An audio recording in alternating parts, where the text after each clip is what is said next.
Inclinemos el rostro. Padre Santo que estás en las alturas de los cielos, te damos muchas gracias, Señor, para los que todavía es sábado para nosotros, tener este privilegio de juntarnos de diferentes lugares de la tierra para adorar y glorificar tu nombre al escuchar al Pastor Braga.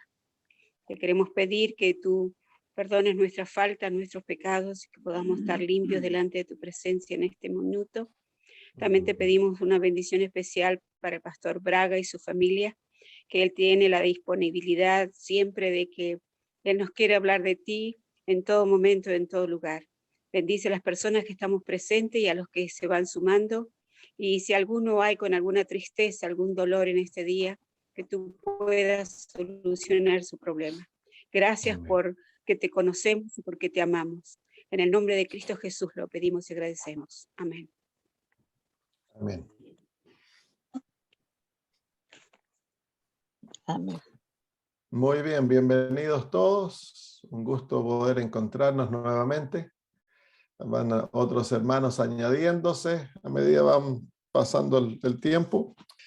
Muy bien, estamos en el capítulo 2 de Daniel. Hemos visto la parte de historia del libro de Daniel, que es profecía también. El capítulo 2 está dividido en esos dos aspectos que el libro de Daniel está dividido.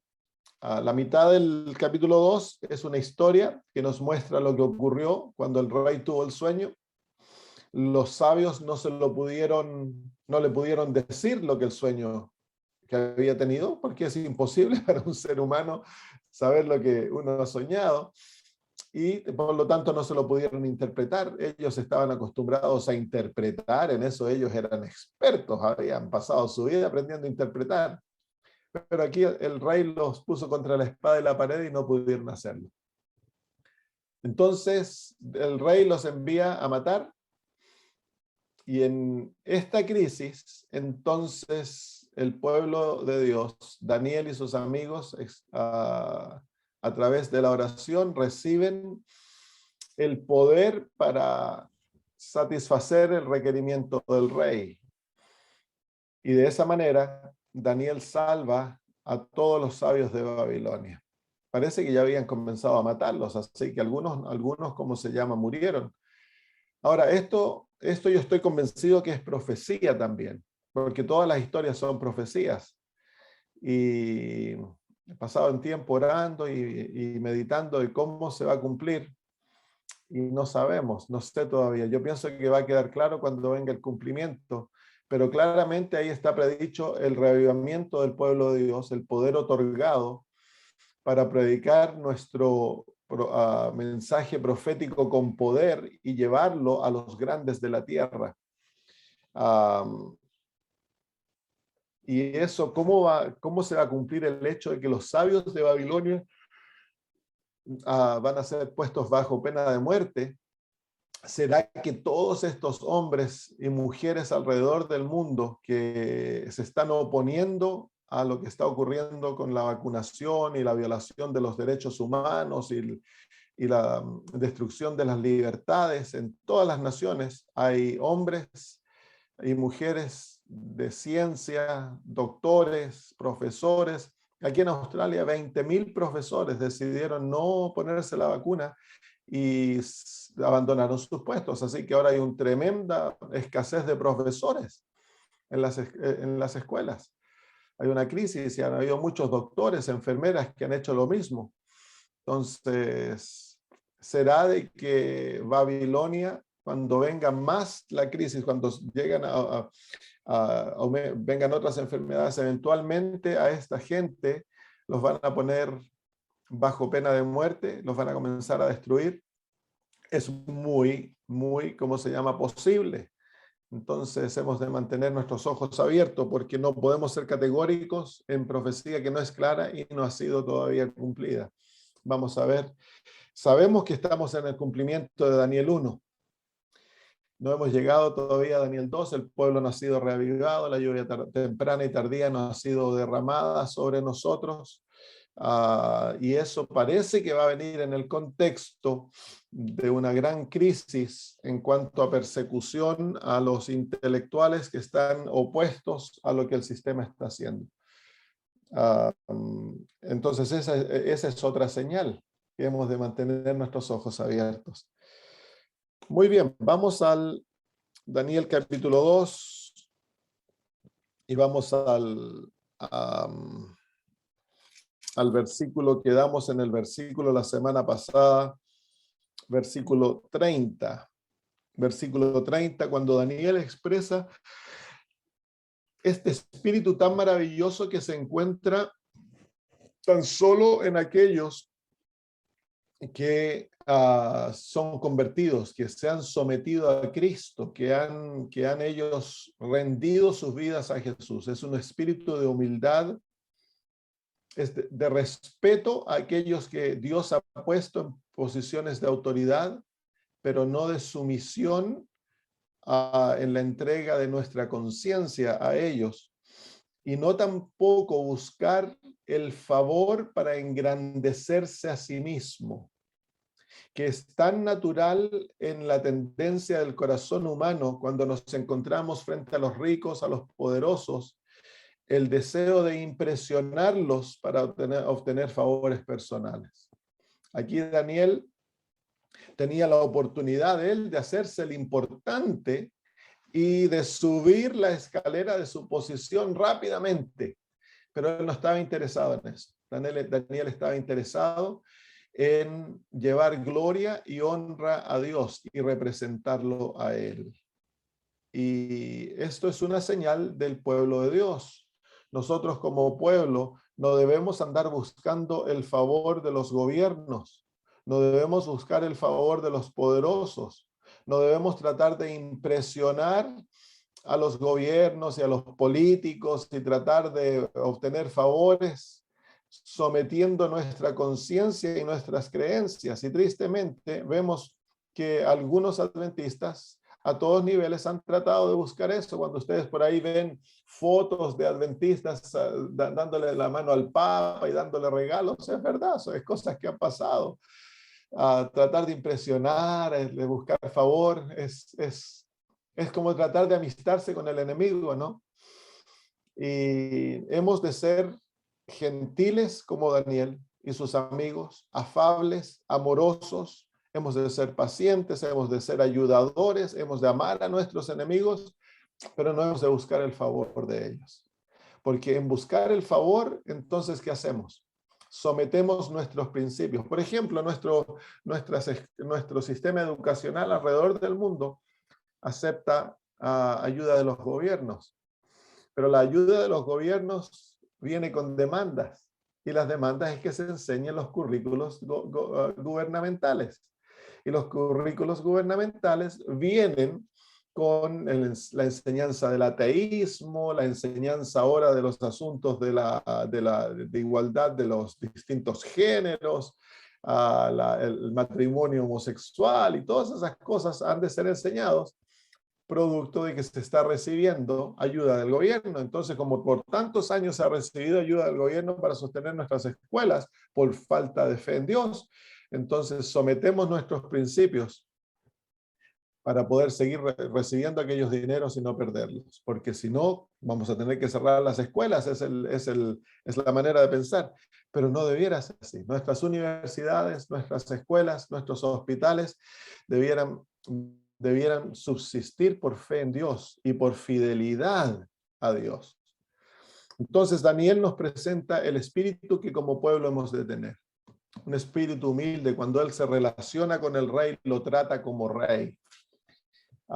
Pero a la misma vez no somete su conciencia al rey, ni somete busca favores del rey para asegurar su posición. No se vende Daniel.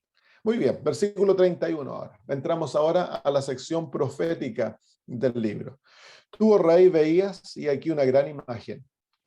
Esta imagen que era muy grande y cuya gloria era muy sublime, estaba en pie delante de ti y su aspecto era terrible. La cabeza de esta imagen era de oro fino, su pecho y sus brazos de plata, su vientre y sus muslos de bronce, sus piernas de hierro, sus pies en parte de hierro y en parte de barro cocido. Estabas mirando hasta que una piedra fue cortada, no con mano, e hirió a la imagen en sus pies de hierro y de barro cocido y los desmenuzó. Entonces fueron desmenuzados también el hierro, el barro cocido, el bronce, la plata y el oro, y fueron como tamo de las eras del verano, y se los llevó el viento, sin que de ellos quedara rastro alguno. Mas la piedra que hirió a la imagen fue hecha un gran monte que llenó toda la tierra. Este es el sueño. También la interpretación de él diremos en presencia del rey. Aquí entonces ahora queda Daniel como una gran autoridad, porque él ha hecho lo imposible y es natural para este rey que no conoce al Dios de Daniel, ni conoce el increíble poder y lo cercano que él es a sus hijos. Entonces él va a tratar de exaltar a Daniel, naturalmente, porque Daniel ha hecho lo imposible aquí. El dar una interpretación es fácil. Daniel le ha mostrado al rey lo que él estaba pensando antes de dormirse y luego le muestra su sueño. Entonces ahora el rey va a ser todo oídos en cuanto a la interpretación, porque ya Daniel ha mostrado que él es capaz de hacer lo imposible. Entonces el sueño es bien sencillo. El sueño es de una imagen metálica que comienza desde la cabeza. El sueño se centra en la cabeza y va descendiendo por la imagen y va mostrando los distintos metales de la imagen, y luego llega a los pies, y los pies son una mezcla de hierro con barro cocido. Vamos del oro fino, a la plata, los brazos y el pecho. El vientre y los muslos son de bronce, las piernas son de hierro y los pies son de hierro y barro cocido. Y mientras él miraba la imagen, él ve una roca que fue cortada sin mano humana, y la roca destruye la imagen, la pulveriza, y luego el viento se lleva el polvo y aquella roca se vuelve un gran monte que cubre toda la tierra. Un sueño sencillo.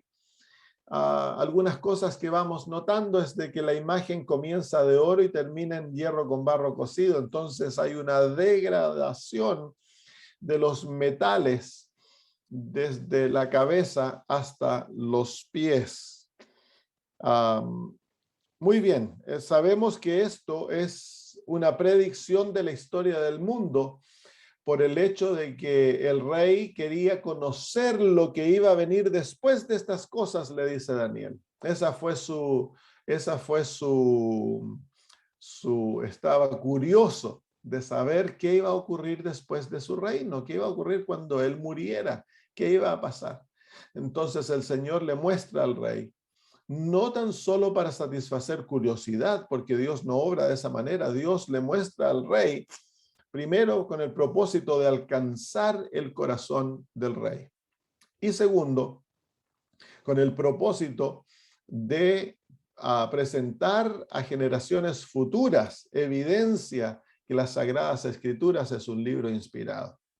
Ahora, es bien interesante la manera que Dios abre el corazón del rey. Le muestra una profecía. Entonces, el propósito del mensaje profético es abrir el corazón de aquellos que tienen su corazón cerrado, presentar evidencia poderosa en cuanto a la existencia de Dios y la inspiración de las Sagradas Escrituras, y crear en ellos un deseo de conocer más. Ese es el propósito del mensaje profético. Es por eso que la Iglesia Adventista usa el mensaje profético para introducir nuestro mensaje, porque crea un deseo de escuchar. Crea un deseo de escuchar, pero no hemos tan solo de dejar a la gente con un mensaje profético. Hemos de llevarlos desde el mensaje profético al evangelio y a llevarlos a los pies de Cristo para que sean convertidos, porque el mensaje profético no tiene el poder de convertir. Es la cruz de Cristo que convierte. El mensaje profético tiene el poder de crear en el corazón el deseo de conocer a Dios, abrir el corazón para entender más. Entonces, un método muy efectivo cuando se comienza a estudiar con personas es presentar algunas profecías para que ellos deseen conocer las Sagradas Escrituras. Y a través del conocimiento de las Sagradas Escrituras van a conocer a Cristo. Esa es la manera divina que Dios alcanzó al rey y nos está mostrando que en el tiempo del fin hemos usar aquel proceso, aquella manera de acercarnos a las personas.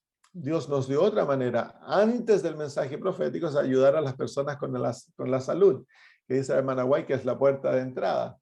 Entonces, luego se introducen a ellos el conocimiento profético y entonces de ahí se abre la puerta para comenzar a introducir todas las verdades maravillosas de las Sagradas Escrituras. Muy bien, entonces el sueño ha sido presentado. Y ahora yo me imagino que el rey está como que le hubieran dado un martillazo en la cabeza, sorprendido, sorprendidísimo. ¿Cómo este muchacho pudo saber esto? Porque Daniel le ha dicho que es Dios el que le dio este conocimiento. Pero el corazón de Nabucodonosor no es un corazón todavía sometido a Dios, así que él va a exaltar al hombre, no a Dios. Lo vamos a ver al final. Muy bien, este es su sueño. Este es el sueño, también la interpretación de él. Diremos en presencia del rey. Tú, oh rey, eres rey de reyes, porque el Dios del cielo te ha dado reino, poder, fuerza y majestad. Y donde quiera que habitan los hijos de los hombres, bestias del campo y aves del cielo, Él los ha entregado en tu mano y te ha dado el dominio sobre todo. Tú eres aquella cabeza de oro. Aquí se ve, nuevamente vemos ¿cómo se llama? La sabiduría que Dios le ha dado a este joven de hablarle al rey, al más poderoso del mundo, y él lo pone en su lugar. Le dice, tú eres rey de reyes, sí, porque Dios, dice, porque el Dios del cielo te ha dado reino, poder, fuerza y majestad. Como vimos luego que Daniel tuvo el sueño, Dios le revela aquello, él le dice que Dios es el que pone y saca reyes. Y esto es difícil de entender a veces, pero esta es la realidad. Dios es el soberano, a él nada se le escapa de su atención y de su control. Nada ocurre sin que Dios lo autorice. Y eso para nosotros a veces nos hacemos preguntas que no tienen respuesta. Bueno, ¿y por qué entonces Dios permitió que Hitler fuera en el poder? Vamos a entender esas cosas cuando lleguemos al cielo y veamos la historia y veamos más allá de lo que nosotros entendemos ahora, pero hemos de ver de que Dios está en control de todo lo que ocurre en este mundo. Nada se le escapa. Satanás cree que él puede hacer y deshacer, pero no es así. Dios está guiando la historia a un clímax. Y todo lo que ocurre va añadiendo a aquello. Dios fue el que le dio reino, poder, fuerza y majestad a Nabucodonosor. Entonces aquí vemos también de que Dios es, ya Daniel nos presenta de que Dios es el que da sabiduría. Dios es el que da poder. Dios es el que da fuerza. Dios es el que da majestad. Y para que Dios obre en nuestras vidas, hemos de someternos a Él. Y eso es lo que Dios está buscando con Nabucodonosor. Dios le dio su autoridad. Ahora Dios está llamándolo, lo mismo que hace con el rey Ciro más adelante. Dios está interesado en la salvación de los hombres, de los políticos de la tierra. Los veremos como corruptos, los veremos como vendidos, pero son seres humanos creados por Dios. Y Dios, a través de sus 1001 maneras que Él tiene, está tratando de alcanzar el corazón de estos hombres y debieran haber entre el pueblo adventista, hombres de influencia y mujeres de influencia que pueden llegar a conocer a estos hombres para compartir nuestro mensaje con ellos. Yo me acuerdo cuando el doctor en Estados Unidos se tiró a ser presidente, a la presidencia, el doctor, ¿cómo se llama, Corina? El Ben doctor, el Carson. negrito. Ben Carson. Ben Sí, Carson. el pastor, el doctor Ben Carson. Y Carson. cuando él declaró que él era adventista del séptimo día, hubieron millones de visitas a las websites de la iglesia. La iglesia no estaba preparada para ver qué creían los adventistas del séptimo día, ¿no? Y él fue capaz de influenciar a cientos de personas, e incluso a Donald Trump. Él tuvo la oportunidad de tener encuentros personales con él y todo. Entonces, no hemos de criticar a estos hombres que Dios ha puesto en lugares para que compartan el evangelio y abran el conocimiento a personas que tú y yo no tenemos acceso. Así que hemos de orar por nuestros políticos, hemos de orar para que el Señor envíe ángeles y les abra el corazón, los guíen en las decisiones. El pueblo de Dios, en vez de politizar el asunto, nosotros debemos espiritualizar todo, porque están ellos, son parte de la gran batalla. Y si nosotros no oramos por ellos y Dios no los influencia, entonces Satanás los va a usar, de hecho. Entonces, cuando hay crisis políticas, el pueblo de Dios, en vez de dedicarse a criticar y hablar mal, hemos de orar por nuestros políticos. Dios los puso ahí, entonces Él espera una respuesta de ellos. Van a ser juzgados. Entonces, tenemos un deber de orar por ellos. Y si podemos influenciarlos, tener relación personal, desarrollar amistad con ellos, y son seres humanos como nosotros, debemos hacerlo. No con fines políticos, sino que con fines espirituales.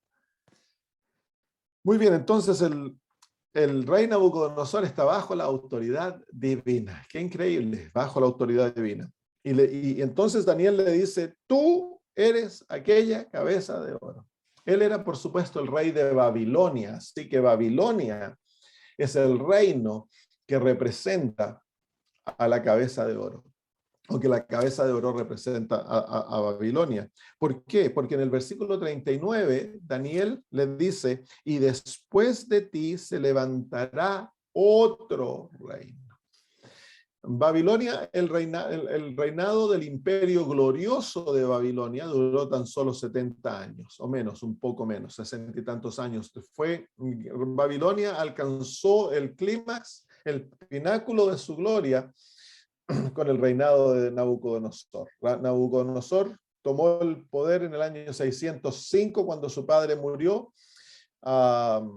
y en los años de su reinado llevó a Babilonia a su gloria. Fue un imperio glorioso, un imperio poderoso, un imperio muy rico, pero luego que Nabucodonosor murió, entonces los próximos gobernantes que fueron Nabonido y luego Belsasar, ellos dejaron de conquistar, se descansaron en los laureles del padre y del abuelo, y Babilonia dejó de crecer y se corrompió rápidamente. Entonces le dio lugar entonces al próximo reino, que eran los medos y persas.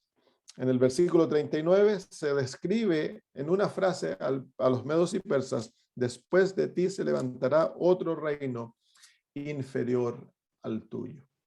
Inferior al tuyo. Entonces, el reino de plata, que ocupa el pecho y los brazos, es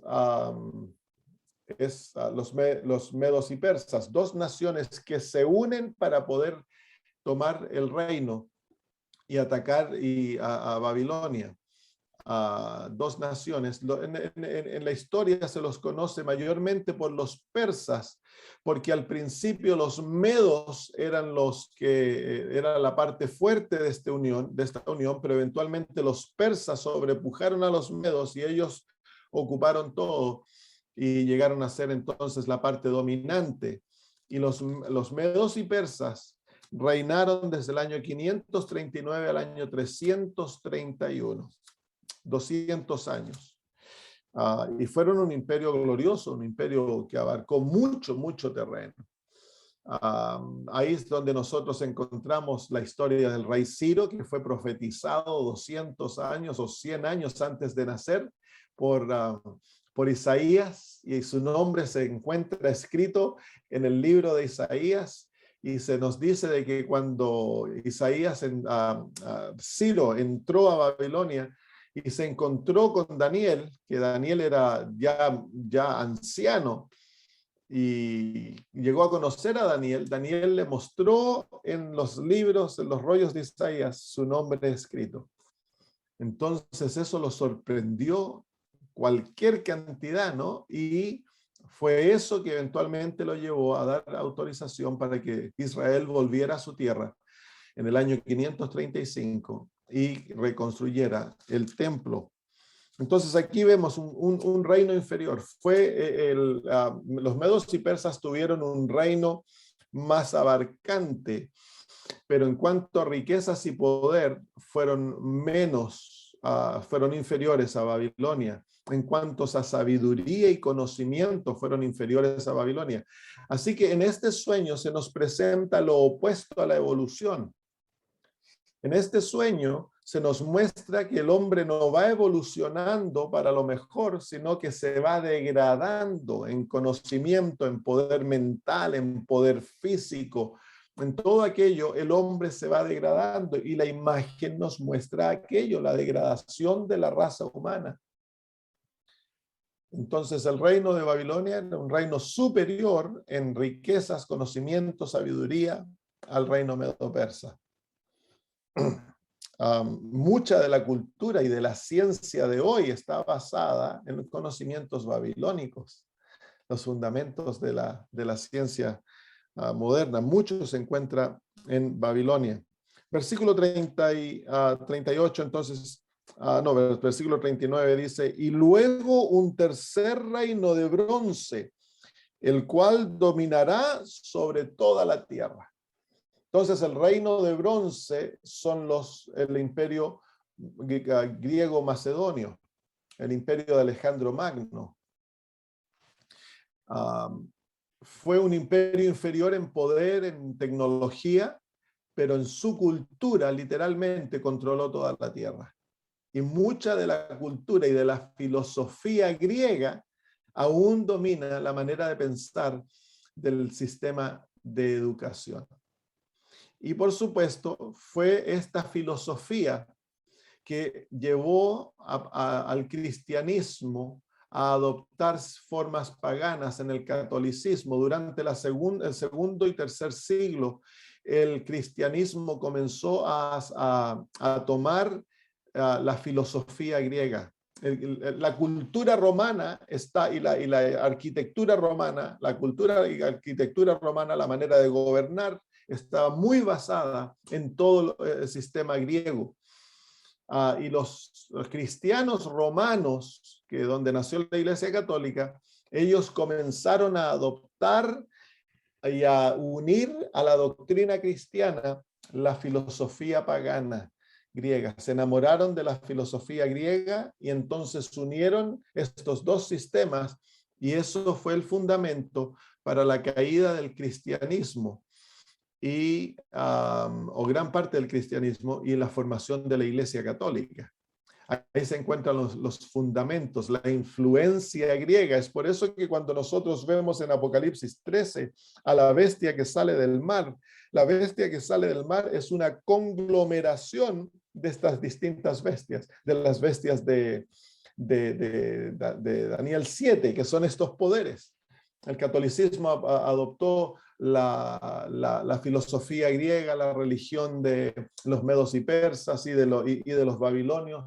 Adoptó el sistema de gobierno de los romanos, y así que es una conglomeración. Muy bien, entonces el año 331 Alejandro Magno destruye el poder de los medos y persas. Por supuesto, nunca se cambia un gobierno en forma así, ¿no? Pero la historia nos muestra los momentos climáticos, los momentos determinantes que cambiaron la balanza de un poder al otro. Y aquí en la batalla de Arbelas está conquista de Alejandro Magno, de los griegos sobre los medos y persas. Y entonces los griegos tomaron valentía y comenzaron entonces a conquistar, y rápidamente conquistaron todo el imperio, y fueron mucho más allá del imperio babilónico y del imperio griego. Ellos se fueron hasta ¿cómo se llama? Las fronteras con India. Alejandro Magno quería conquistar India, pero hubo rebelión entre sus tropas, porque ya 10 años que no veían a sus familias. Habían estado peleando casi por 10 años en forma continua, eran guerreros tremendos. Entonces decidieron volver a Babilonia, hicieron Babilonia la capital del imperio, y ahí ocurrió la muerte de Alejandro Magno, que estaba sufriendo malaria, tenía su hígado debilitado, y se le ocurrió celebrar tomándose la copa de Hércules, que eran como 5 litros de alcohol, de vino, y por supuesto su hígado no lo soportó y murió, y le dejó el reino a sus generales. Pero eso no se muestra aquí. Aquí simplemente se muestra detalles. La profecía no es tan detallada, es bien general.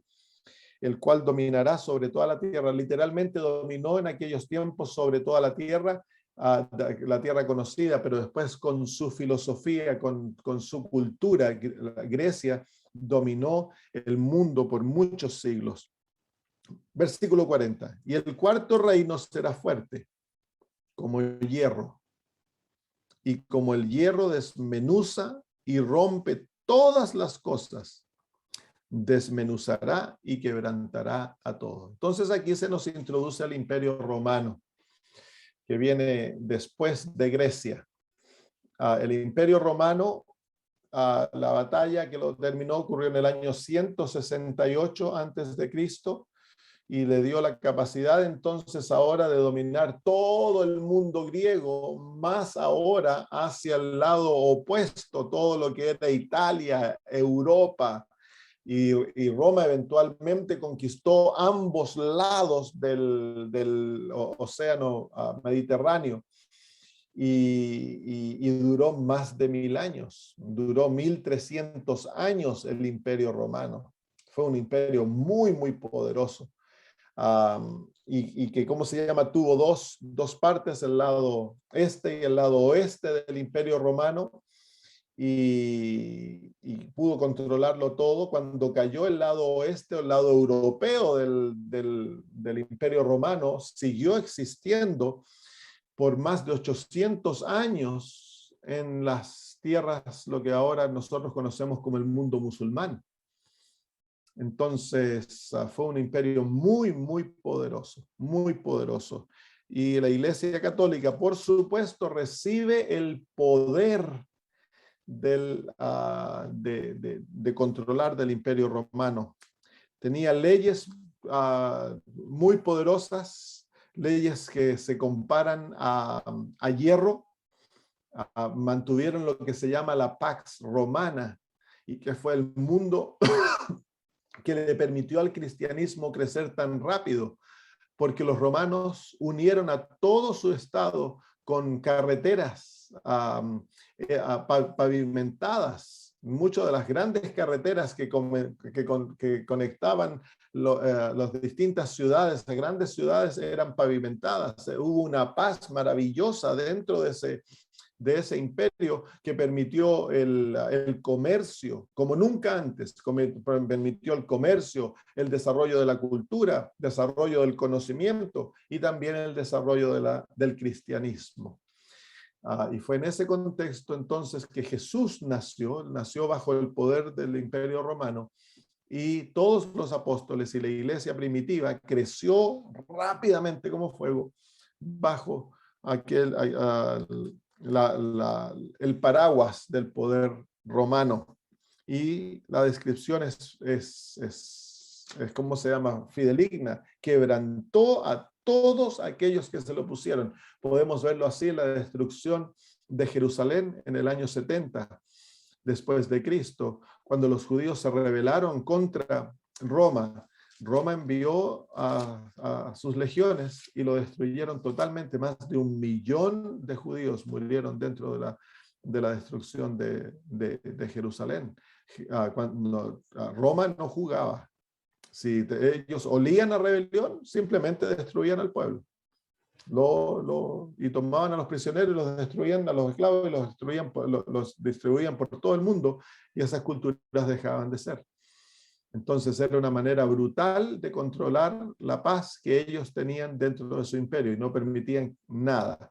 Eventualmente, por supuesto, producto de la corrupción que ocurrió dentro del imperio y la moralidad cayó, entonces naciones del norte comenzaron a invadir el imperio, que proveían del norte de Europa, conquistaron Europa. Lo vamos a ver ahora en el versículo 41. Dice: y lo que viste de los pies y los dedos en parte de barro cocido de alfarero y en parte de hierro, será un reino dividido, mas habrá en él algo de la fuerza del hierro, así como viste hierro mezclado con barro cocido.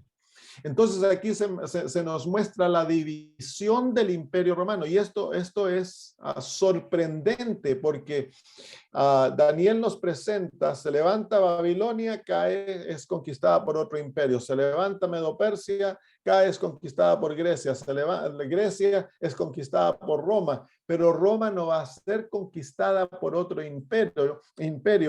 Dice de que el reino será dividido. Y eso es muy interesante, es la verdad de lo que ocurrió con el Imperio Romano. Y nosotros por lo general nos concentramos en la profecía sigue la línea del pueblo de Dios, nos muestra en la línea del pueblo de Dios, y aquí se concentra en el Imperio Romano del oeste, que es toda el área de Europa.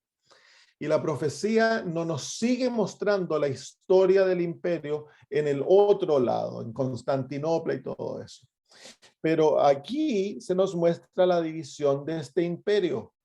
Y ocurrió, así como el pie tiene 10 dedos, literalmente fueron 10 naciones que nacieron del Imperio Romano, producto de que estas tribus que estaban afuera de los límites del Imperio Romano, producto de que comenzaron a haber inviernos muy, muy duros, se cree que hubo como una pequeña tiempo de, ¿cómo se llama? Ice Age, glaciación, durante aquellos, por varios siglos en Europa, todo el norte de los continentes del norte, ¿no? del Polo Norte, hubo una glaciación que creció casi hasta el centro de los Estados Unidos. Entonces, muy, muy duro el invierno, y ellos, arrancando de aquello, descendieron, y como ya el Imperio Romano se había debilitado, producto de gran corrupción, entonces ellos se dividieron, el imperio, simplemente las distintas naciones que entraron, los francos, los burgundios y las distintas naciones, de ahí nació la Europa moderna. De ahí nacieron los franceses, los españoles, los portugueses, los alemanes, los ingleses. Todos ellos nacieron de esas tribus que sacaron pedacitos del Imperio Romano y se establecieron ahí. Eran tribus racialmente distintas de ellos, que el Imperio Romano no había podido conquistar porque eran feroces. Entonces el Imperio Romano formó su límite ahí, y eventualmente ellos vinieron y los conquistaron. Entonces Europa nace como simplemente no como un nuevo imperio, sino que naciones que nacen, que se toman un pedazo de terreno y se desarrollan. Y esa es la historia de Europa. Eventualmente 3 de aquellas naciones iban a ser destruidas por el papado, pero aquí no se nos muestra aquello. Aquí se nos da una vislumbre del papado. Es muy suave, se menciona el hierro y el barro unidos. Y la hermana de White dice que esto es la unión de iglesia y Estado. y que fue tan como se llama, característica de Europa en estos tiempos. La iglesia y el Estado simbolizado por el hierro, la iglesia simbolizada por el barro cocido. Entonces, pero es una vislumbre suave. Por lo general nosotros no hablamos de ello en nuestros seminarios por el hecho de que es muy temprano para introducir al papado en la profecía. Entonces no lo mencionamos porque nos, ¿cómo se llama? Destruiríamos el interés. Entonces, el hierro y el barro cocido también dice aquí que continúa entre ellos la característica del poder de Roma, y también van a haber naciones fuertes y naciones débiles. El versículo 42 dice, y por ser los dedos de los pies en parte de hierro y en parte de barro cocido, el reino será en parte fuerte y en parte frágil. Y ahora ya estamos en los dedos. Se fija que nos habló de los pies, ahora estamos en los dedos. Los dedos es el fin de la imagen. Y en nuestros días aún, los dedos en nuestros días, aún hay naciones débiles en Europa y naciones fuertes. Entonces, lo otro que nos muestra esto, el versículo 43, así como viste el hierro mezclado con barro, se mezclarán por medio de alianzas humanas, pero no se unirán el uno con el otro, como el hierro no se mezcla con el barro. Este versículo 43 marcó la historia de Europa. Por tantos siglos, Europa siempre trató de volver a formar un imperio romano, pero como la iglesia estaba metida, lo llamaron el Santo Imperio Romano. Y se levantaban emperadores que eran escogidos para gobernar sobre todas las naciones de Europa y tratar de hacer, no de que fuera nuevamente un imperio, reyes, los reyes francos, muchas veces ellos, como se llama, soñaron con volver a reinar sobre toda Europa. Los grandes poderosos, incluso Napoleón, su sueño era tener gobernar sobre toda Europa. Hitler, su deseo era crear 1000 años de paz en el cual los alemanes se iban a gobernar sobre toda Europa. Pero estos versículos, el versículo 43, fue lo que detuvo a todos ellos y no pudieron cumplir sus sueños. Había habido una mano divina. Había una mano divina deteniéndolos, porque esta profecía había sido escrita 2500 años antes y escribió el destino de Europa, las palabras de Daniel. Esta profecía es sorprendente. Yo leí la historia de un hermano que durante la Segunda Guerra Mundial, el libro se llama, bueno, en inglés, A Thousand Shall Fall, 1000 caerán. No sé cómo si está en español o no. Y es la historia de un hermano adventista colportor que trabajaba en Alemania, y el hermano Hans, y fue enlistado ¿cómo se llama? Para el ejército alemán en la Segunda Guerra Mundial, y él, ¿cómo se llama? Como estaba opuesto a la matanza, él tiró su arma. Él cuenta al principio del libro que él tomó su pistola, la tiró en un lago y fue a donde un carpintero que le hiciera una pistola de palo, y pasó toda la guerra con una pistola de palo. Él eventualmente llegó a ser capitán, porque él, ¿cómo se llama? Sabía escribir, como había sido colportor y trabajó en la asociación, podía trabajar con máquinas de escribir y todo eso. Entonces le dieron rango dentro de las tropas. Él estaba en un batallón que eran los que creaban los puentes. Así que ellos iban adelante y los enviaron al frente ruso. Cuenta historias maravillosas, maravillosas. Pero la historia que quiero contar aquí es que él llevaba un folletito con él de ¿cómo se llama? De Daniel capítulo 2. Y él lo leía y lo compartía con los soldados, y él les decía, nosotros vamos a perder la guerra, porque miren lo que dice el versículo 43. Hitler no va a poder cumplir su sueño de reinar sobre Europa. Algo va a pasar, les decía, vamos a perder la guerra.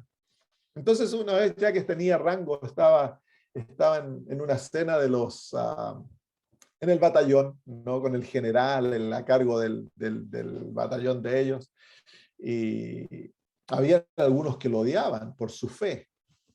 Entonces, el general, que lo apreciaba mucho, le dice, Hans, le dice, ¿crees tú que el Führer era el Hitler, el Führer va a ganar la guerra? Entonces, él le dice, ¿me das permiso para hablar sin trabas? Le dice, y no voy a ser juzgado por lo que digo. No, le dice, tú tienes derecho a hablar porque estamos en una reunión no oficial y aquí estamos sin nuestros gorros. Le dice, puedes hablar. Yo te doy permiso para hablar. Entonces él le dice, bueno, ¿me das un tiempo entonces para presentar lo que yo creo? Sí, le dice. Entonces él presentó Daniel 2, sin saber que el general, antes de ser enlistado en el ejército, él había sido profesor de historia en la universidad. Y él le presenta todos los detalles históricos y llega al versículo 43 y le dice, producto de lo que el versículo 43 dice, y vemos la historia, como todos los grandes que han tratado de conquistar Europa y volverla a ser, como se llama, un imperio romano, no podrá ser. Vamos a perder la guerra, le dice. Entonces levanta uno de los mayores ahí, le dice, yo te voy a juzgar, vas a ser, ¿cómo se llama? Puesto, te vamos no sé cómo se dice en español, una palabra técnica, ¿no? Por hablar en contra del presidente, por traición. Y el general le dice, cállate, imbécil, le dice, si yo le di la autoridad para que él hable, él está bajo mi protección. Entonces el general ya se acabó la fiesta y todo, y el general le dijo, ¿me podrías prestar ese librito? Y tu Biblia, le dice, porque quiero chequear los detalles históricos. Entonces le dijo, claro, por un mes el hombre tuvo la Biblia y el folletito, y luego de un mes lo volvió a llamar, se juntó con él y le dijo, quiero que de ahora en adelante, de las raciones de gasolina que nos envíen, tú guardes una tercera parte de ello para cuando tengamos que arrancar, le dice. Y saben ustedes que fue el único batallón que cuando tuvieron que arrancar de Rusia, llegaron a Alemania en camiones y tenían gasolina y todo. ¿Por qué? Porque por un hombre adventista que creyó las profecías y fue fiel enseñándolas. Y eso es lo que nos muestra esta profecía, que va a llegar el tiempo cuando Dios le va a dar el poder a su pueblo de predicar nuestro mensaje profético a todo el mundo. Y van a ver grandes de la tierra que van a quedar tan sorprendidos con nuestro mensaje profético que ellos van a abrir el corazón a Cristo Jesús. El mensaje de los 3 ángeles va acompañado del mensaje profético que Dios nos ha dado a su pueblo. Entonces el versículo 43 claramente nos muestra una descripción de Europa tratando de unirse por alianzas humanas. ¿Y cuánto no lo han hecho? Ahora lo vemos ante nuestros propios ojos, la creación de la Europa, ¿cómo se llama? De la Unión Europea, que es simplemente alianzas humanas, y creen que lo tienen todo junto, las fronteras libres y todo eso, pero hace unos meses atrás se salió Inglaterra, así que eso nos muestra claramente la predicción divina cumpliéndose. Tienen una Unión Europea, pero no son como había sido el Imperio Romano, que un imperio gobernaba sobre todo ellos. No se mezclan, no se podrán unir. Antes de la Primera Guerra Mundial, todos los distintos gobiernos, los distintos reinos de Europa estaban unidos a través de matrimonios. La palabra ahí en el versículo 43 dice, se mezclarán por medio de alianzas humanas, se refiere a la unión a través de matrimonios. Se unirán a través de semillas humanas, dice. Entonces, por siglos trataron de formar uniones, casar con la otra de allá, saben que eran todos primos, Eran todos parientes en Europa antes de la Primera Guerra Mundial, pero no detuvo para que todos se agarraran de las mechas y se pelearan, ¿no? Porque Dios había determinado que no va a ocurrir. Europa nunca más será reunificada. Siempre será 10 reyes. Versículo 44. Y en los días de estos reyes, el Dios del cielo levantará un reino que no será jamás destruido, ni será el reino dejado a otro pueblo. Desmenuzará y consumirá a todos estos reinos, pero él permanecerá para siempre. De la manera que vistes del monte, que del monte fue cortada una piedra, no con mano, la cual desmenuzó el hierro, el bronce, el barro, la plata y el oro. El gran Dios ha mostrado al rey lo que ha de acontecer en lo porvenir. Y el sueño es verdadero y fiel es su interpretación. Así que pasa Daniel desde los dedos de la imagen, que es donde nosotros estamos, a la roca. Y ahora lleva al rey a ver que es Dios el que tiene el control de la historia y que es Dios quien está guiando la historia al fin que él ha predeterminado. Y del rey al rey de primero queda impresionado por esto, pero luego en el capítulo 3 se revela contra este sueño. Eso lo vamos a ver la próxima semana. Entonces, dice en el versículo 44, en los días de estos reyes. ¿Cuáles reyes? Los reyes de Europa, los 10 reyes. Y dice en el libro de Apocalipsis que se van a levantar 10 reyes y le van a dar el poder al papado y van a gobernar por 1 hora juntos. Entonces, en los días de estos reyes, cuando los reyes del mundo estén conglomerados, tratar de controlar el mundo y sacarlo de las manos de Dios, Dios establecerá su reino. La gran roca que destruye la imagen, que representa la historia humana, la historia del levantamiento y caída de las grandes, de los grandes, ¿cómo se llama?, poderes que han controlado el mundo, nos testifica que Dios es el que está detrás de la historia de este mundo. La historia es su historia. En inglés, history, si lo separan las dos palabras, quiere decir su historia. Es el record, lo que se ha escrito para que nosotros veamos cómo Dios obra detrás de las bambalinas y de las cortinas del trama humano para guiar la historia, los eventos humanos, al gran clima que Él ha predeterminado ya desde los siglos de los siglos. Lo que está ocurriendo ante nuestros ojos estaba todo escrito en el libro de Dios. Nada toma a Dios por sorpresa. Lo lindo de esta profecía, y como toda profecía, nos muestra que es eventos predichos antemano que se van revelando a medida la historia va ocurriendo. Hay 3 maneras de interpretar la profecía. Está el futurismo, que la gran mayoría de los evangélicos, de los protestantes ahora usan, y fue creada por el papado para destruir la manera de entender la profecía bíblica. Futurismo y preterismo. Futurismo pone la profecía en el futuro, el levantamiento del anticristo y el cumplimiento profético en el futuro.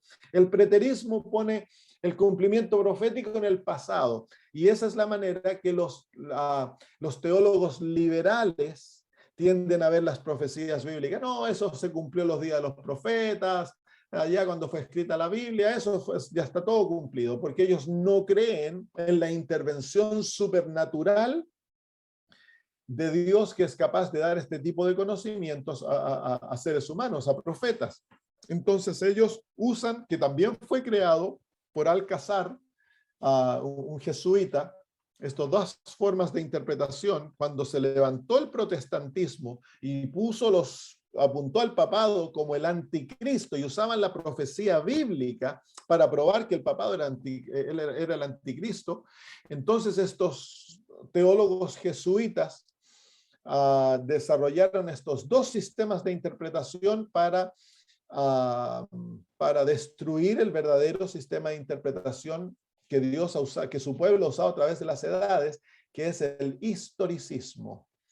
Entonces el historicismo ve a la profecía como un desarrollo de eventos que comienzan en un punto y se van hasta otro punto, y todo eso se desarrolla en la historia. Y aquí lo vemos claramente en Daniel. Todas las profecías bíblicas tienen esta característica de historicistas. Comienzan en un punto histórico y te llevan a otro punto histórico, y se puede comprobar en la historia. Son eventos históricos que la profecía está prediciendo, eventos que, si no se han cumplido todavía, se van a cumplir como parte de los eventos de la historia de la raza humana. Y la profecía se centra en el movimiento del pueblo de Dios. Eso queda más claro a medida lo vamos viendo, el movimiento del pueblo de Dios.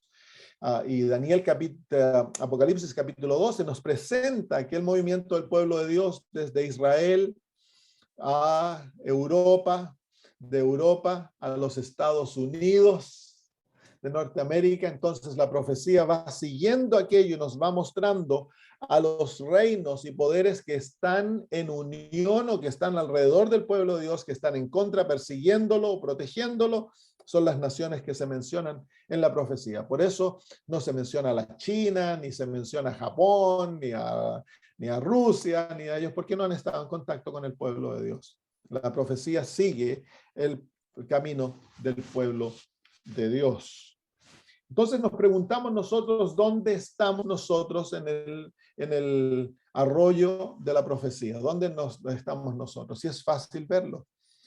La profecía está toda cumplida. Lo único que queda cumplirse de esta profecía es donde dice en el día de estos reyes. Entonces nosotros la cabeza ya pasó, nosotros no estamos en la cabeza. En el pecho y los brazos de plata ya se cumplió, eso es pasado. El vientre y los muslos de bronce, ya pasó eso, se fue. Las piernas de hierro, pasó. Roma subió y cayó, ya pasó. Los pies de hierro, de hierro mezclado con barro, las naciones tempranas de Europa, tratando de unirse durante la historia medieval y tratando de formar un nuevo reino, un nuevo imperio, ya pasó. Todo eso pasó ya. Entonces, ¿dónde estamos? Estamos en esa frase que dice, en los días de estos reyes. En los días en cuanto el ser humano, en los reyes del mundo, van a tratar de someter su poder a la bestia para esta vez no formar un reino tan solo en Europa, sino que en todo el mundo, lo que se llama el nuevo orden mundial. Lo estamos viendo bajo nuestros propios ojos. Se está cumpliendo ante nuestros ojos cómo las iglesias se han unido, todos los poderes religiosos del mundo, para firmar un documento tratando de forzar a los políticos de la tierra a que pasen leyes para salvar al clima y se establezca lo que se llama el domingo verde o el domingo del clima, el sábado verde. Y eso es cumplimiento profético, porque vemos que en Apocalipsis capítulo 16 se dice que los 3 espíritus inmundos van a los reyes de la tierra para unirlos para la gran batalla del día del Todopoderoso, y por primera vez estamos viendo que hay una unión cercanísima entre el poder religioso y el poder político para tratar de salvar a la tierra, el nuevo evangelio, el evangelio de la naturaleza que se llama. Entonces, esto está preparando el territorio para aquella unión. Y eso es cumplimiento de esto, versículo 44, cuando dice en los días de estos reyes. Porque eventualmente la profecía nos lleva al punto en que el papado, el rey del norte, se levanta a controlar el mundo y los reyes de la tierra le van a entregar su poder, que va a ser un nuevo orden mundial. Van a haber 10 reyes, que la Biblia los habla como 10 reyes, los gobernantes universales, y ellos le entregan el poder al papado para tratar de crear un sistema universal en el mundo que reemplaza a Dios. Esa es la última batalla.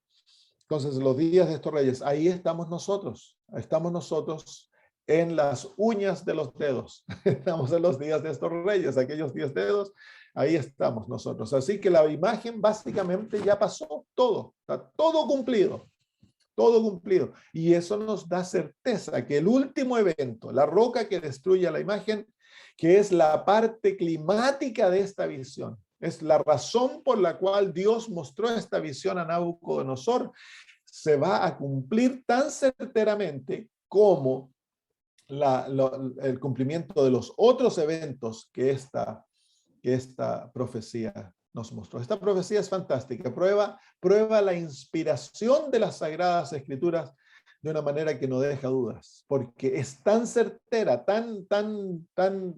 muestra tan puntualmente eventos que han de ocurrir, de la manera que va a ocurrir, cómo las divisiones, las intenciones de los líderes, cómo van a tratar de volver a unirse, pero no van a poder unirse, y eventualmente Dios los va a intervenir. Entonces, vivimos en el umbral del establecimiento del reino de Dios. Y es por eso que Dios nos ha levantado como pueblo. Nos ha levantado como pueblo para predicar este mensaje profético y mostrarle al mundo que el fin de todas las cosas viene. En el versículo 46 dice: entonces el rey Nabucodonosor se postró sobre su rostro y se humilló ante Daniel. Y mandó que le ofreciesen presentes e incienso. El rey habló a Daniel y dijo: ciertamente el Dios vuestro es Dios de dioses y el Señor de los reyes y el que revela los misterios, pues pudiste revelar este misterio. Entonces el rey engrandeció a Daniel y le dio muchos honores y grandes dones y le hizo gobernador de toda la provincia de Babilonia y jefe supremo de todos los sabios de Babilonia. Y Daniel solicitó del rey y obtuvo que pusieran sobre los negocios de las provincias de Babilonia Sadrach, Mesach y Abednego, y Daniel estaba en la corte del rey. Entonces aquí vemos la exaltación del pueblo de Dios una vez de que se acaba la historia del mundo. Entonces es ahí cuando el pueblo de Dios va a ser exaltado. Por supuesto, en la historia vemos que el corazón del rey no ha sido convertido, porque él se humilla ante Daniel y exalta a Daniel. Menciona a Dios, pero exalta a Daniel. En el capítulo 4, cuando el rey se ha convertido, vamos a ver que ya no exalta más al ser humano, ahora exalta al Dios del cielo y se humilla y se somete a él. Pero aquí él está impresionado por la profecía, pero la profecía no puede convertir el corazón. Y eso nosotros hemos de tenerlo bien claro, que a las personas que se nos introduce al mensaje profético hemos de llevarlos al Calvario, a Cristo Jesús, para que sean convertidos y se sometan a Él. Tristemente, muchos adventistas han llegado a la iglesia por el mensaje profético y no han sido convertidos. No han sometido su vida a Cristo. No se han entregado de todo corazón para dejar de confiar en ellos mismos y dejar de exaltar al ser humano y confiar en el yo. El yo no ha muerto y es por eso de que hay tanto mundanalismo, tanto como se llama debilidad dentro del pueblo adventista, porque nos hemos confiado en el mensaje profético y hemos exaltado muy poco el evangelio. Entonces la persona ve esto, queda deslumbrado, se le presenta la marca de la bestia, se le presentan todo y dice: yo guardo el domingo, entonces voy a comenzar a guardar el sábado, y comienzan a guardar el sábado y ya creemos que son adventistas y los bautizamos de apuro y nunca fueron convertidos. Nunca se sometieron a la autoridad de Jesús. El corazón nunca fue renovado. La mente no fue dada una nueva mente. La ley de Dios no está escrita en la mente y en el corazón. No están llenos del Espíritu Santo. Y por lo tanto, no han sido transformados por la gracia de Dios. Siguen siendo como Nabucodonosor, exaltando al hombre y confiando en el hombre y no sometiéndose al poder de Cristo. Y vamos a ver en el capítulo 3 que Nabucodonosor se rebela contra Dios y trata de poner todos sus dioses contra la autoridad de Jehová Dios y trata de cambiar la historia del mundo, tratando de establecer un reino babilónico que va a durar para siempre. Entonces, es muy interesante. Pero eso ocurre porque el corazón no ha sido cambiado. Cuando los adventistas nos encontramos pastores, líderes que andan tratando de cambiar, ahí disminuir la autoridad del espíritu de profecía, que les molesta que se hablen de la obediencia y esas cosas, es simplemente por el hecho de que el corazón no se ha sometido a Cristo. Ellos tristemente nunca han aprendido el evangelio como debiera haber sido aprendido. El morir al yo y dejar que Cristo reine en el alma. Y es el talón de Aquiles de la iglesia. Millones de adventistas nunca se han entregado a Cristo Jesús. Hay otros que dicen, no, ya no predicamos más la profecía, ahora nos predicamos tan solo el evangelio. Eso nos hace infieles a nuestro llamado, porque nuestro llamado es predicar el mensaje profético que nos ha sido otorgado como legado, es parte de nuestra identidad como pueblo. No es el uno o el otro, deben ser ambos que trabajan juntos para llevar a Cristo al alma. Muy bien, entonces terminamos el capítulo 2. ¿Hay alguna pregunta?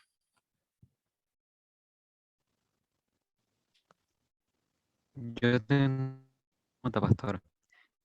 Usted recién habló de la mundanalidad. Mi pregunta es, ¿cómo puede extirparla, eliminarla del alma, el amor al yo y el amor al mundo y a las cosas de este mundo? Ya, mientras el yo está en el trono del corazón, es natural el amar al mundo, el amarse a sí mismo y el estar enamorado con todo lo que el mundo ofrece. El único que puede librarnos de aquella esclavitud es Cristo en el corazón. El misterio que está escondido por los siglos y ha sido revelado a los santos, dice, es Cristo en nosotros, la esperanza de gloria. Entonces, para nosotros ser libertados de aquel amor al mundo y al amor al yo, entonces hemos de abrir el alma, a entregarnos a Jesús, morir al yo, ser crucificados con Jesús y ahora confiar tan solo en Cristo y permitirle que entre al corazón y vivir una vida diaria de intimidad con Cristo.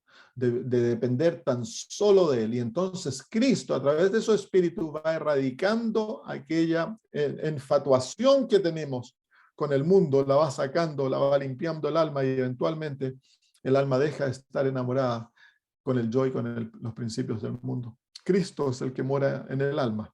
Cuando eso ocurre, entonces el poder que nos ha controlado desde que nacimos es derrocado. Gracias, pastor. Como lo diría el apóstol Pablo, puestos los ojos en Jesús, el autor y consumador de nuestra fe. Hemos de enamorarnos de Cristo. Él debe llegar a ser nuestro todo, nuestro anhelo, nuestro amor. Todo lo que somos debe centrarse en Cristo Jesús. Y no hemos de confiar nada en nosotros. Pastor, ¿Sí? una pregunta. ¿Por qué en Apocalipsis 16, versículo 13, dice 3 espíritus inmundos a manera de rana? ¿Por qué a manera de rana? Porque las ranas son animales inmundos. Entonces es una manera de enfatizar de que estos espíritus son espíritus de demonios, son inmundos. No son espíritus de Dios. El apóstol Juan está haciendo un énfasis, lo dice y después en forma gráfica ilustra la inmundicia de estos espíritus. Es el falso mensaje de los 3 ángeles. Dios tiene un mensaje de 3 ángeles que son espíritus limpios. Representa, por supuesto, al pueblo remanente. Entonces, Satanás también tiene 3 espíritus inmundos, un falso mensaje de los 3 ángeles, que también va a todo el mundo. Entonces, es una batalla de tres mensajes. El mensaje de Dios es un llamado al juicio, a darle gloria a Dios, honrarlo y adorarlo a Él. Y nos habla de Babilonia y de la marca de la bestia. El mensaje satánico tiene elementos muy similares, tiene una manera falsa de interpretar la profecía, tiene, ¿cómo se llama? Exalta a Babilonia y trata de imponer la marca de la bestia y obra milagros en el clima, en la naturaleza, para impresionar a los reyes de la tierra y hacerlos que se unan bajo el poder de Satanás, bajo el poder de estos tres poderes, ¿no? La bestia, el falso profeta y el dragón, que son el falso Dios que se ha formado en la tierra, una falsa trinidad, y que llama a que es Babilonia, llama a los reyes de la tierra a unirse y a someter su poder para salvar para salvar la tierra. Y en eso van entonces luchar contra el pueblo de Dios, tratar de destruirlo para que no haya antagonismo a sus planes. Pastor, quería preguntarle, ¿por qué cuando se hace la interpretación profética son 360 días en vez de 365 días? Porque el cuento el contar los años de 365 días es algo moderno. En los días de la Biblia, el año tenía 360 días, y es la única manera entonces de computar aquellos tiempos en forma correcta. Si se hace 375 días, quedamos fuera de aquello que no era la manera bíblica de contar los días. No se conocían los 365 días, eso es algo moderno. Los babilonios fueron los que computaron los 360 días y llegó a ser algo universal. Gracias, pastor. De nada, hermano. Bendiciones, pastor. Feliz sábado para todos también, todavía. Igualmente. Quería solamente decirle que me llama mucho la atención la parte de cuando pasa del bronce, de la parte del vientre hacia la parte del hierro, ya que usted explicó que es Roma, porque en la historia realmente uno ve y lo terrible es que es hasta hoy, hasta este momento, cómo realmente Grecia nunca murió.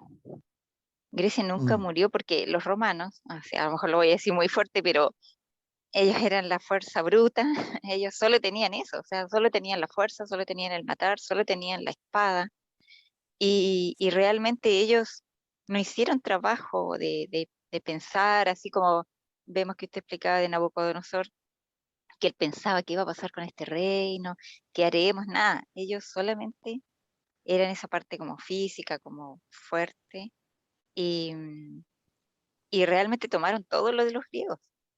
Y tristemente, Claro. ¿cierto? Y tristemente lo que, a donde le quería igual comentar es que hasta el día de hoy eso se sigue traspasando, no solamente en grandes universidades, en grandes academias, sino que en la iglesia, pastor. Y yo creo que eso es lo que más duele.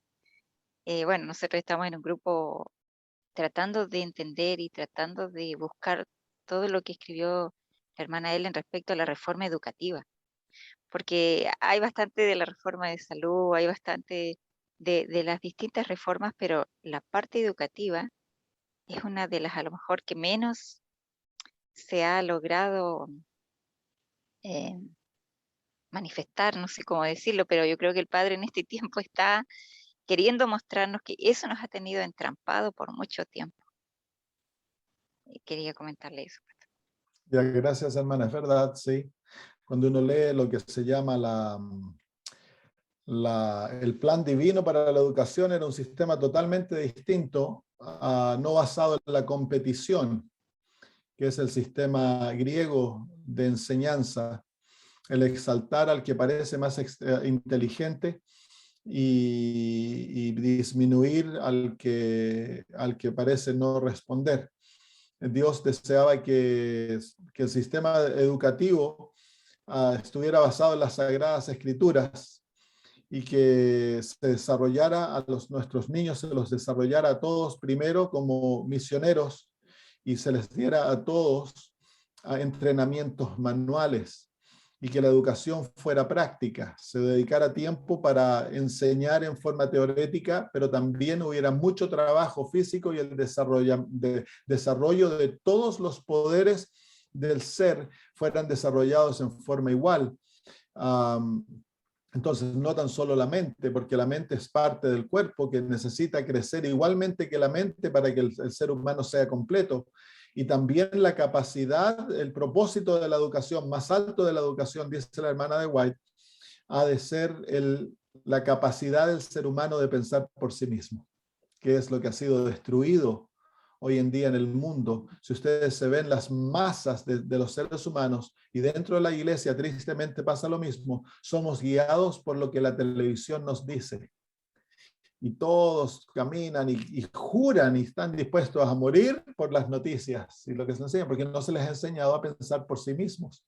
Porque nuestro sistema de educación está basado en la competición y está basado en repetir lo que otras personas han dicho, que no es el plan divino.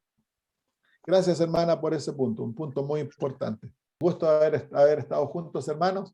Espero que lo que hayamos estudiado hoy les ayude espiritualmente y les haga compartir este conocimiento con otros. Hay que diseminarlo, hay que hablarlo con otros, hay que llevarlos al entendimiento profético, porque son esto lo que le va a abrir la mente a la gente a pensar, wow, la Biblia es verdad. Muy bien, oremos y terminamos. Padre eterno, gracias por esta profecía tan maravillosa y tan sencilla, que nos muestra a tu pueblo en posesión de conocimiento tal que puede, Señor, desenmascarar los planes del enemigo y también, Señor, abrir el corazón de aquellos que no te conocen. Pedimos, Señor, que nos lleves a una sumisión total a ti como Daniel, Padre, que vivamos para ti, que te amemos, que caminemos contigo, Señor, que Cristo sea el centro de nuestra vida y de nuestra experiencia, que le exaltemos a Él en todo lo que hagamos, Señor, y que te seamos fieles hasta en lo más mínimo.